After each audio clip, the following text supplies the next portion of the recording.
El abogado penalista César Nakazaki estimó que es muy probable que el expresidente Martín Vizcarra obtenga una sentencia condenatoria por el caso Lomas de Hilo, Hospital de Moquegua, tras cumplir la prisión preventiva. Indicó también que Vizcarra podría ser enviado a otra prisión distinta a la de Barbadillo debido a que es investigado por actos que no ocurrieron cuando fue presidente. Dudo mucho que la sala revoque la prisión preventiva, pero su problema más grave es que esto eleva en un alto porcentaje lo que todos vienen analizando, y es que el juicio termine con una sentencia condenatoria. Si se le ha dictado una prisión preventiva porque se dice que hay sospecha grave, hay un alto porcentaje de prueba, eso probablemente se termine confirmando con la sentencia condenatoria que se debe dictar en unos meses. Si esto fuese una persecución política, hoy se tendría que evidenciar, porque el INPE podría decir: a Barbadillo van personas que están procesadas o condenadas por actos presidenciales. Martín Vizcarra está en este momento con prisión preventiva no por actos de presidente, sino por actos de gobernador regional de Moquegua. Así es. Si yo quisiera fastidiar, porque esto es un manejo político, lo mando a Lurigancho, lo mando a Castro Castro. Martín Vizcarra, ¿es más que probable que este año tenga una sentencia condenatoria de 15 años? Es altamente probable. Yo te diría que arriba del 90% de que el presidente Vizcarra la prisión preventiva la va a reemplazar con una sentencia condenatoria. Entonces es probable que ya no vea la libertad, digamos, de aquí por a lo 5 menos meses. hasta que se cumpla su pena. Que abogado penalista, quien le agradezco por acompañarnos esta noche, doctor. ¿Cómo está? Buenas noches, Omar. Doctor, con la decisión que ha tomado el día de hoy el juez Jorge Chávez Tamariz, nos haría pensar que la sentencia que va a recibir el expresidente Martín Vizcarra de acá a 5 meses probablemente vaya a ser condenatoria. Permíteme comenzar con una pequeña reflexión, porque he sido abogado de 3 presidentes, ¿no? El presidente Fujimori, del presidente Humala y del presidente Kuczynski. Recuerdo que con el presidente Kuczynski luchábamos para que no se le dé prisión preventiva, y en primera instancia el juez Jorge Chávez Tamariz le dicta prisión preventiva. Y el mismo juez, años después, le dicta prisión preventiva a Martín Vizcarra, con la diferencia que lo de Kuczynski se logró revocar y nunca fue a la cárcel. En cambio, Vizcarra va camino a Barbadillo. Tu pregunta es correcta, porque él tiene 2 grandes problemas ahora. Primero, el recurso de apelación. Dudo mucho que la sala revoque la prisión preventiva, pero su problema más grave es que esto eleva en un alto porcentaje lo que todos vienen analizando, y es que el juicio termine con una sentencia condenatoria. Si se le ha dictado una prisión preventiva porque se dice que hay sospecha grave, hay un alto porcentaje de prueba, eso probablemente se termine confirmando con la sentencia condenatoria que se debe dictar en unos meses. Es decir, ¿y por qué hacía el vínculo desde el inicio? Porque el propio juez Chávez Tamariz efectivamente dice: a ver, voy a revisar el caso, voy a revisar los argumentos del fiscal Germán Juárez, que ya ha mostrado, digamos, todas sus cartas, y luego de haber revisado todas las cartas del fiscal Germán Juárez, Chávez Tamariz dice: oye, aquí sí tienes un caso sumamente sólido que puede terminar perdiendo el expresidente Martín Vizcarra. Es decir, no solo se ha basado en peligro procesal, en que se fugue, no, sino que está viendo ya incluso el fondo del caso. ¿Es así? Es correcto, y ha utilizado una metodología muy interesante. Primero, él marca que ha habido otras decisiones cautelares donde ya se había dicho que hay sospecha fuerte de delito. Entonces él dice: si antes ya se dijo, voy a revisar qué ha pasado desde aquel pronunciamiento ahora. Y empieza a señalar un conjunto de nuevas pruebas que son las que se han venido desarrollando en el juicio. Con lo cual, el fiscal Germán Juárez, que hay que reconocerle que ha llevado a 2 presidentes ya a la cárcel, o sea, hay que rescatar también el trabajo de los fiscales. Es verdad, a Humala, al presidente claro, Humala, también fue y Germán ahora Juárez. al presidente Vizcarra. Entonces, ahora corregido sustancialmente Germán Juárez, y toda la prueba que se viene produciendo en el juicio la ha llevado, y por tanto, efectivamente, como tú bien marcas, el juez ha marcado peligro de fuga y sospecha grave de delito. Ahora, además del tema de sospecha grave de delito, el juez le dice directamente al expresidente Martín Vizcarra que esta medida se da porque cree que hay un peligro, existe peligro procesal y de fuga.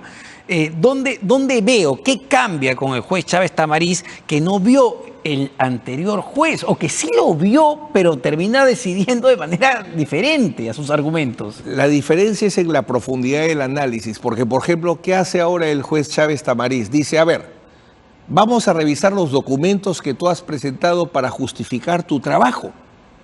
Y evalúa que quien certifica su trabajo es una gerente, abogada, que también es abogada del estudio de su defensor. O verifica que lo que serían empresas reales son empresas familiares que no acreditan movimientos. O luego dice, tú presentas varios informes de actividad política, pero siempre dices, me reuní con dirigentes, pero ¿qué dirigentes? ¿De qué gremio? ¿Dónde? Entonces concluye el juez Chávez que toda esa documentación ha sido un fraude para tratar de evadir a la Administración de Justicia. Y por eso esa conducta procesal lo lleva a sostener que hay un peligro de fuga. Es decir, el juez le está diciendo, oye, y se lo decía a su abogado también, ¿no? Ustedes están armando toda esta documentación. Pruebas fabricadas para tratar de sostener que no hay peligro procesal cuando en el fondo lo hay. Si tú creas pruebas para engañarle a la justicia, ese es el mejor indicador que presentas peligro procesal. Y ahora, peligro de fuga. Y se puso sobre la mesa en el momento que el expresidente pueda escaparse a otro país, irse a una embajada, y que fue una preocupación constante y latente del fiscal Germán Juárez. ¿Había una posibilidad real en el caso de Martín Vizcarra? Al determinarse que hay peligro de fuga, porque el peligro es o peligro de obstaculización de actividad probatoria o peligro de fuga. Peligro de fuga lo ha determinado que hay en su máxima expresión. Y algo que no se va a reconocer oficialmente, pero que es parte de la realidad del sistema de justicia. Lo que se ha buscado es quebrar estos antecedentes que se han generado a partir de la fuga de la primera dama, luego la fuga del exministro Cubas. Entonces lo que se ha querido marcar es que en el juicio estén presentes en la sentencia y las personas no se fuguen. Eso jurídicamente no corresponde, tiene que ser evaluado en cada caso, pero no me cabe ninguna duda por la experiencia de tantos años que ha pesado, sin duda también. Ahora, el juez Chávez Tamariz hace un comentario que es interesante, no sé si lo podemos diseccionar. Él habla, además del peligro procesal, el peligro de fuga, habla de un comportamiento cuestionable del acusado. Y yo me pregunto si tiene que ver con el hecho de que Martín Vizcarra haya venido haciendo campaña política en los últimos meses, pese a que, y abiertamente, claramente, está inhabilitado, él no puede ser candidato a nada. Me parece que es más por la fabricación de pruebas. Ahí es donde vi la audiencia. El comportamiento cuestionable. Sí, sí. Porque discutir si él podía realizar una actividad política o no es un tema en el cual el juez Chávez Tamariz no ha querido entrar, quizás porque en un momento, cuando él sostenía la prisión preventiva de Pedro Pablo Kuczynski, pretendía que no ejerza derechos políticos y la Corte Suprema logramos que lo corrija. Dijo, los derechos políticos no se tienen por qué tocar en la medida cautelar, ni de comparecencia ni de prisión preventiva. Ahora, yo creo que va más por lo que ha dicho. Todo lo de trabajo y actividades está fabricado y eso ha sido para engañar a la justicia. Ahí marca lo de la conducta procesal indebida. Ahora, una de las banderas, uno de los puntos que intenta, digamos, sostener el abogado del expresidente Martín Vizcarra, el doctor Erwin Siccha, es que el juez de alguna manera ha adelantado su decisión y lo que cuestiona es cómo es posible que en el mismo día que el juez Chávez Tamariz se aboca a ver la causa, ya había de manera adelantada preparado unos cuadros. Eso significa que su sentencia ya había estado fabricada sin siquiera escuchar a las partes. Ese es el argumento. Sí lo escuché. O sea, pretende discutir la imparcialidad del juez, porque efectivamente el juez toma la decisión de acuerdo a lo que se desarrolla en la audiencia. Pero el juez Chávez Tamariz marcó algo. La información son del requerimiento escrito, porque esto es mixto. Parte es escrita y parte es oral. El requerimiento de prisión es escrito. La contestación que hace el imputado es escrita. Brindan mucha información. Y lo que ha hecho el juez Chávez Tamariz es organizar esa información para poderla trabajar. Por eso fue muy dinámica la audiencia, ¿no? No fue como otras audiencias de prisión preventiva que duran días y días, porque los precisó. Punto tal, punto tal, punto tal. Entonces, más es una organización donde creo que hay algo importante. Por eso es que Chávez Tamariz al término no dice tomen su resolución, sino voy a demorarme unas horas todavía en terminar de organizarla. Así que no hay elementos para sostener que ya estaba la resolución hecha, sino que lo que se organiza la información y se ayuda con cuadros. Y digamos, tiene toda la lógica del mundo, ¿no? Ya este caso se conoce hasta el cansancio, de hecho ya había un pedido de prisión preventiva que se resolvió, que fue cuestionado y que vuelve a su sala. Es decir, la información y cuál era la posición de las partes era conocida por el juez. Definitivamente, por eso él marca, yo tengo una parte escrita, tengo una parte oral, trabajo con la información de ambas fuentes. Entonces, tranquilamente podía ir diseñando cuadros, organizando información. Ahora, también usa el doctor Sich este argumento, no sé si desde el punto de vista jurídico es válido, quizás sí desde el punto de vista político o espectacular en realidad. Cuestiona al juez Chávez Tamariz porque su esposa, dice, trabaja en la comisión Lavallato y por tanto ahí hay un conflicto de intereses. No sé si un argumento de ese tipo tiene validez técnica. Cuando uno defiende a un presidente, debe tener un tema muy amplio de información, porque sería muy bueno que revise lo que pensaba Vizcarra y su entorno cuando dictó la prisión preventiva a Chávez Tamariz de Pedro Pablo Kuczynski. Ahí sí era un gran juez. Entonces, acá, respecto a tu tema concreto, el hecho que el juez Chávez Tamariz tenga una esposa fiscal en lavado de activos, esto es corrupción de funcionarios. Lavado de activos es otro sistema y no hay ningún impedimento para que un juez sea esposo o esposa de un magistrado. Y si tuviese ese cuestionamiento, el mecanismo legal se llama recusación. No hacer una crítica, un comentario a nivel de medios. Si yo no he recusado al juez, no tengo autoridad para discutir su imparcialidad. Porque si soy un buen abogado y yo tengo dudas de la imparcialidad por algún tema, lo planteo con una recusación, pero no con un comentario a medios luego de una resolución. Es decir, si ese argumento hubiese sido genuinamente un argumento técnico para el doctor Sichel, para el abogado del expresidente Martín Vizcarra, él pudo haberlo presentado previamente y recusar o, digamos, decir que, oye, que ese juez no vea este caso porque tiene este conflicto de interés. Y se hubiese evaluado y se hubiese rechazado, porque no son del mismo sistema. Este es un caso que se desarrolla en un ámbito de... Son fiscales anticorrupción. Los fiscales Lavallato no tienen nada que ver con el equipo de fiscales de lavado de activos. Son dos subsistemas distintos. Ahora, y sobre ese punto, doctor, que es bien interesante, ¿no? Porque uno puede confundir, dado que Germán Juárez, decíamos, pertenecía al equipo especial Lavallato, pero... Con especialidad en corrupción de funcionarios, claro, que son todos ellos. Pero es interesante cómo se genera el caso de las constructoras en relación a Martín Vizcarra. Esto es parte del, entiendo, nace del caso del Club de la Construcción. Y a partir del caso Club de la Construcción es que se llega al expresidente Martín Vizcarra para hacer la diferencia con todo el caso Lavallato. Y es correcto, y para hacer justicia en la crítica a los funcionarios hay que usar siempre balanza de dos platos. El caso del Club de la Construcción es el caso más grande que se armó por el equipo de fiscales especial, sin ninguna fuente brasileña, todo íntegramente peruano. Eso derivó... ¿Era el caso Hamilton Castro o me estoy equivocando ahí? No, siempre estuvo con... En el origen de todo siempre estuvo Hamilton Castro porque él es la primera etapa. Pero quien desarrolla el Club de la Construcción, porque yo he intervenido defendiendo a varias personas, es Germán Juárez. Desde el inicio prácticamente el caso Club de la Construcción, Germán Juárez.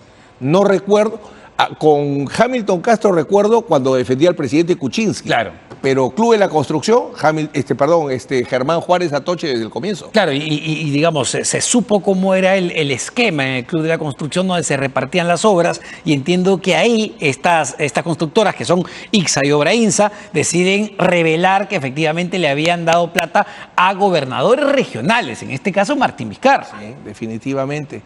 Conozco el caso porque soy abogado de ICSA, así que con conocimiento de causa sé la información que se proporcionó y que semanalmente se puede ver en las audiencias que lleva adelante el juzgado, ¿no? En el juicio, tanto por Obrainsa como por ICSA, se determinaron y se corroboraron los pagos de sobornos.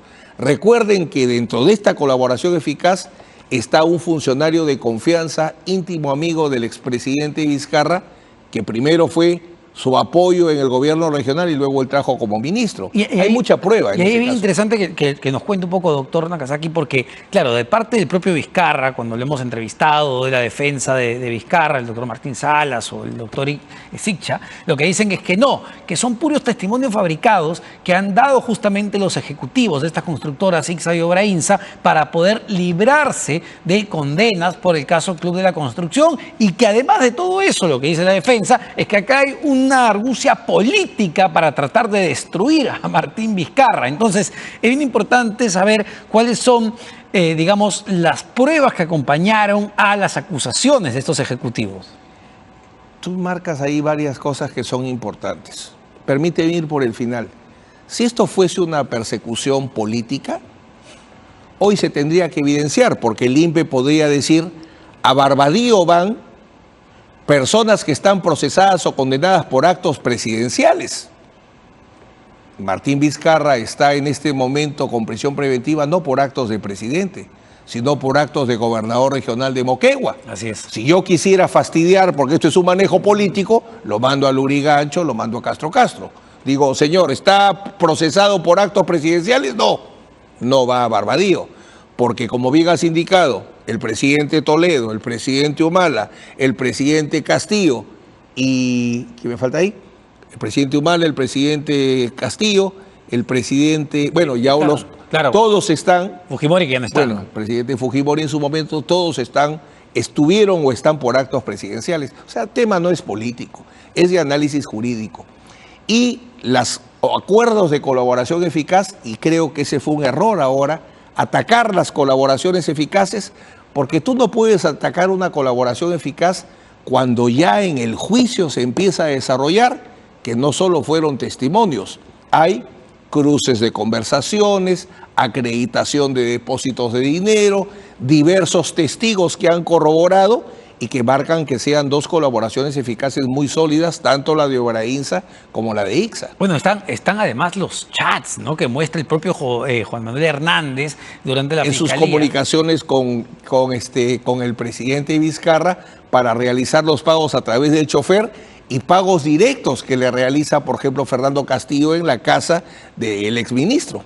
La famosa, hay una frase de tienen que compartir la torta que le envía justamente a Manuel Hernández. Pero además de eso, y creo que fue una, digamos, no sé cuánto pesó, pero nos permitió, digamos, algunos entender cómo era el manejo de la plata o de la corrupción en efectivo, que Germán Juárez logra acreditar que Martín Vizcarra, durante un buen periodo de tiempo, diría más de un año, vivió sin hacer movimientos de sus cuentas bancarias. Recuerdo, claro. Eso se ha determinado en el juicio. Y ahora Chávez Tamariz hizo una muy buena reflexión, porque el mismo abogado reconoce que había un acto de presidente regional que no lo había firmado Martín Vizcarra, sino el vicepresidente. Entonces el juez dice, si Martín Vizcarra este día no firma esa resolución, sino el vicepresidente, es válido sostener porque no estaba en Moquegua. Y era el día exactamente en que los ejecutivos de Obrainsa dicen que se reunieron con él para pagarle. Ahora, escuchaba algunas posiciones, doctor, algunos abogados que decían que es raro, es muy raro que se dé una prisión preventiva en, digamos, en este momento del proceso, cuando está a punto ya de dictarse una sentencia. ¿Le parece una situación inusual? Creo que ese debió ser el punto de discusión. En vez de pretender debilitar la prueba en pleno juicio o de atacar las colaboraciones eficaces, ese era el tema en discusión. Si yo participo en todas mis audiencias en juicio, ¿por qué se me tiene que dar prisión preventiva? Y para eso, creo lo que te señalaba hace un rato, creo que hay lo que los abogados llamamos el efecto de contaminación. Un caso termina contaminando otro caso. Como se está dando una constante que en los casos emblemáticos se fugan los procesados y no escuchan la sentencia, el sistema ha querido dar un mensaje. Más allá que se reconozca literalmente, no me cabe ninguna duda, son más de 30 años de abogado, que eso ha pesado. Para cerrar este caso, entonces, vuelvo a la pregunta inicial, en realidad, Martín Vizcarra, ¿es más que probable que este año tenga una sentencia condenatoria de 15 años? Es altamente probable. Yo te diría que arriba del 90% de que el presidente Vizcarra la prisión preventiva la va a reemplazar con una sentencia condenatoria. Entonces es probable que ya no vea la libertad, digamos, de aquí Por a lo 5 menos meses. hasta que se cumpla su pena. Doctor, me gustaría su opinión sobre la ley de amnistía, que también ha generado mucha discusión desde el punto de vista jurídico, desde el punto de vista penal y constitucional. ¿La ley de amnistía es constitucional? Había una necesidad de solucionar el problema de militares y policías, ancianos o enfermos, 20, 30, 40 años de persecución. Eso había que acabarlo. Y el Congreso ha dado una serie de alternativas. La ley que fijaba a partir de cuándo rige la imprescriptibilidad, que está en el TC, y ahora la amnistía. Lo que debo señalar son dos cosas brevemente. La Convención Americana de Derechos Humanos reconoce al indulto y a la amnistía como dos mecanismos convencionales. Uno. Dos, lo que prohíbe la sentencia de Barrios Hartos de la Corte Interamericana es autoamnistías, que el mismo grupo, que las mismas personas que cometen los asesinatos se amnistíen o se indulten. Y el número 3 es que la Corte Interamericana se pronuncia a través de sentencias. Hay una mala utilización que se viene debatiendo mucho porque se habla de la reingeniería, no solo de la Corte, sino de toda la OEA, a través de medidas cautelares, entre comillas. La Corte Interamericana ahora aparece a través de su presidente, ni siquiera de toda la Corte, emitiendo una serie de pronunciamientos que los estados no están obligados a cumplir. Los estados lo que están obligados a cumplir son las resoluciones que dicte la Corte dentro de un proceso, básicamente sentencias. Acá no ha habido ningún tipo de Es sentencia. decir, acá la Corte Interamericana se adelantó. El dijo, presidente de la Corte. el presidente de la, ni siquiera la Corte, el presidente de la Corte se adelanta y le dice a no la presidenta legisles, Boluarte. no legisles. Claro, el Congreso y a Boluarte No legisles. no promulgues. Entonces, la misma experiencia pasó con el indulto del expresidente Fujimori. Ahora, pero le leo, por ejemplo, el comentario también interesante de su colega, el doctor Carlos Caro, ¿no? Él en su cuenta de Twitter pone muy puntual lo siguiente. Él dice, una amnistía para policías y militares en lo que va del siglo XXI nos devuelve a los años 90. Es una ley de impunidad inconstitucional y anticonvencional porque viola el deber del Estado de perseguir y, de ser el caso, sancionar los delitos graves que violan los derechos humanos. Eso sería correcto si estuviéramos efectivamente en los años 80, se acaba de cometer a comarca y se dice, no voy a perseguir a nadie. Pero hablamos de 30 o 40 años después. Hablamos de procesados que tienen 80 años, 90 años, que están enfermos. Yo he tenido casos, porque defiendo muchos casos de militares, donde en el desarrollo del juicio se me empiezan a morir mis patrocinados. Se muere un general con cáncer, se muere otro general por un infarto y me quedo al final sin procesados. Entonces, para poder analizar en el caso de Carlos, le diría hay que hacer el análisis completo. Ahora, y separemos, porque la ley sí es verdad, digamos, suspende o ya simplemente La amnistía es olvida, el olvido. olvida la pena para los procesados en esta etapa entre los 80 y el 2000. También es verdad que para los sentenciados, ojo, con más de 70 años, también olvida la pena. Ahí no se les ha pasado la mano en el Congreso de la República porque ya no estamos hablando de que hay una sospecha de que pueda ser inocente o culpable, sino que son personas sentenciadas. Permíteme, ya que estamos ahora con el tema de Colombia. Ajá. ¿Cómo terminó el fenómeno de violencia de tantos años, la guerrilla y el gobierno? Amnistías, pactos de paz, la FARC se le dio su lugar en el Congreso, no se le incautó el dinero. A lo largo de la historia, los grandes hechos de convulsión de sangre han sido solucionados con la ley de amnistía desde la guerra de secesión de los Estados Unidos. Entonces, lo normal en la humanidad es que cuando hay grandes conflictos sociales que terminan en violencia, terminen con la amnistía. Lo que se satanizó es las autoamnistías. Por eso señalaba que lo único que ha prohibido la Corte es que el mismo autor del delito se autoamnistíe. Solo para terminar, y me vuelvo a remitir al doctor Carlos Caro, él lo que dice en el punto 4, y es más ya una proyección que él hace, es que es altamente probable que los jueces inapliquen la ley por inconstitucional y anticonvencional, control difuso de convencionalidad. El TC y la Corte tendrán la definición final. Esto puede suceder, que los jueces digan, no lo aplico. Los jueces vienen... Hace rato que yo hablo del fenómeno de la rebelión de los jueces frente a las leyes. Hace 15 años, Omar, había que rogar para que un juez aplique control difuso. En toda mi carrera lo había logrado una sola vez. Ahora, casi todas las leyes del Congreso que se han dado en el último año y medio han sido materia de control difuso. Así que ahí no es Colón, Carlos. Lo que sí señalo es que no me cabe ninguna duda que el Tribunal Constitucional va a dar una solución. Será la amnistía, regulará el tema de la imprescriptibilidad, pero creo que la tendencia mayoritaria es acabar ya los procesos de los militares. Muchísimas gracias, como Gracias, siempre, al Fernando. doctor César Nakazaki. Muy bien, amigos de Informativo Perú, no te olvides dejar tus comentarios, comparte por supuesto este video y suscríbete a nuestro canal Informativo Perú.